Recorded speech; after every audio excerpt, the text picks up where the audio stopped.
Stories are how we make sense of the world. And a large part of what we do as pastors and leaders and creatives is to tell stories. Stories that are compelling and real. And it's our goal that these stories bring about positive change and transformation for individuals, communities, and societies. God's message of love is always finding new methods and new mediums of expression. And we are called to share the good news through the expanding narrative of how divine love is at work in the world today. Technology theorist Marshall McLuhan famously said that the medium is the message. That is, the way by which we say something is what we are saying. The way we tell the story is the story. Now, what makes a story compelling and transformative is the content of a story, and also the way the story is told. With everything being online, it's more important than ever that we create visually rich storytelling and engaging digital experiences. We must learn to tell stories better. When the pandemic first hit, all of us were in survival mode, figuring it out on the fly and watching all the YouTube tutorials on how to film and edit video. But now we're in the long haul of content creation. And that's because this is how church is going to be even once we're back in person. I often say that before the pandemic, I was a pastor who did some video work, and now I'm an aspiring filmmaker who does some pastoring. The past 10 months of creating weekly video content and church services have shown me that we need to work to take our online content from a pre-COVID mindset of record it like you would from the pulpit to a more compelling, visually rich, engaging, and yes, even cinematic, one-on-one show and tell kind of moment. Why can't we have church cinematography? The gospel has always been contextualized and has used the most meaningful communication methods of the times. And for us, now, that medium is video and film. The ever-increasing importance of visual media and cinematography cannot be underestimated as a means of storytelling, transformation, and change. Stories told through word and art and music and image have had and continue to have a powerful impact upon us as individuals, communities, religions, and societies. So in this season, we as church folk and community creatives have much to learn from cinematographers and filmmakers. So, let's go.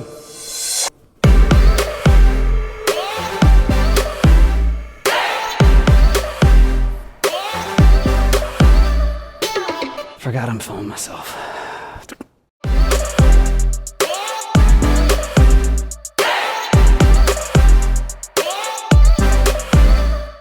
So what is cinematography? Well, it's the art of making motion pictures. Coming from ancient Greek, kinema, movement, and graphene, to write.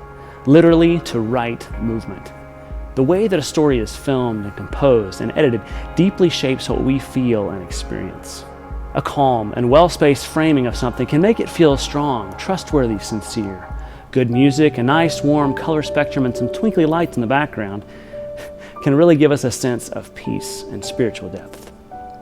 Whereas a super close-up of just the eyes with a little handheld camera shake and a stronger contrast color and maybe some ominous music can make us feel uncomfortable or have a sense of anticipation.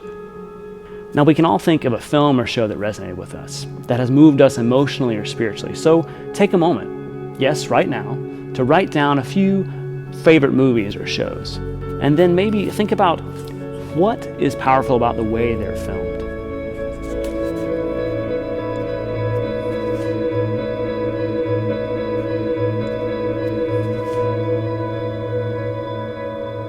Maybe later today, go back and watch one of those films, or maybe even Google search, break down the cinematography of insert favorite show.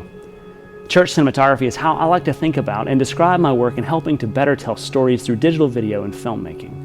That what we create to tell the story, the good news, would cause movement in people's hearts, minds, and lives, to literally help those that are called out and gathered together, the ecclesia, the church, to write movement.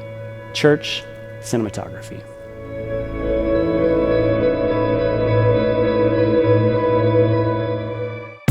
Now, I know that all of this is hard, and it's certainly not what we learned in seminary, but we've entered into the realm of televangelism and video on demand. And we're not likely to go back. So let's learn some ways that our messages and communications can be more impactful. We can thoughtfully add images, music, and video into our content, and even cut out mistakes and errors that we couldn't do from the pulpit previously. We can create the best versions of our messages. Heck, we can even reorganize and reshape and re-edit the message after we film it. Now, one of the ways I've been most successful in church cinematography and storytelling is using images, background clips that we call B-roll, and visuals to reinforce the content by taking time to think, what images and settings and items do I need to get this message across? If you're talking about water, well, get some water or get next to some water. If you're talking about bridging the gap, then find a good image of an actual bridge, or even go get on a bridge and say, hey, I'm on a bridge. I often storyboard and write out these shots, and the very process of thinking about what and how I'm filming changes what I'm planning to say. Thinking about the content and cinematography in the beginning allows me essentially to edit beforehand and better plan out each of my shots and the content. And as many of us have learned, editing is one of the toughest and most time-consuming parts of this entire process. Here we go.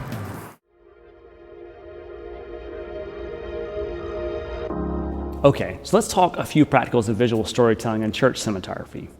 Gear. Well, for me, camera gear certainly does make a difference, but it's not everything. As documentary filmmaker and YouTuber Matt D'Avella says, the best camera isn't the one you have, it's the one you master.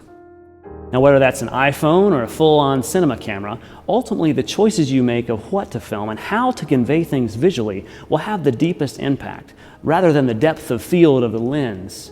Although that nice shallow depth of field certainly does add a nice buttery focus and bokeh in background. Regardless of your gear or lack thereof, here are 3 key church cinematography elements I recommend you learn about: composition, lighting, and audio. Composition is how you frame the shot, and it's vitally important as it draws your audience's eye to the subject. Google the rule of thirds, leading lines, negative space, and lots of other important methods that will help you tell your story. Lighting. Use natural light when you can. Windows are great for this and offer soft light that is flattering for faces and gives an authentic, real look. Google and YouTube search 3-point lighting, Rembrandt lighting, hair and rim lighting, and a whole host of other lighting techniques. Start simply and keep learning and trying new things. Audio. George Lucas famously said, sound is half of the experience of film. So if your audio is bad or is distracting, people will kind of check out. So get a simple lav or shotgun mic that plugs into the camera directly and try to film in a quiet place. All of us have video outtakes of us lamenting our neighbors' lawnmowers, barking dogs, or even our own noisy families. But my favorite is the dryer with what sounds like multiple tennis balls and a roll of coins inside. So if you can film inside, do it. There's much less noise inside than out, and be sure to turn off the dryer. Here are a few more things you can do to get better at church cinematography. Watch good films and pay attention to what the camera or filming or editing is doing relative to the content. Our sermons and online things can also do this, but it takes more planning. But we can do it. Watch YouTube and YouTubers. There's a lot we can learn from folks succeeding and failing well and sharing it on YouTube. Don't be afraid to experiment and explore filming differently with different ways of composition and light and audio. Be creative. We must create content with the end in mind. How is it being delivered and from where? What images or background or setting best fits and helps tell the story? Can you pull it off? How are you filming it, and what does the filming do for the content? How you are telling the story will shape what you are saying. And remember, the most meaningful stories are not necessarily the most high-end productions or the complex camera moves, but they are almost always the best conveyed and visually well told. And in this ever-expanding horizon of visual storytelling and cinematography, we need to pay attention and keep on learning from others who are telling the story well. We need to tell our stories in new mediums and keep exploring all the ways that God is at work in the world. We need to pay better attention not just to what is being said, but how it is being said. We must learn to tell stories,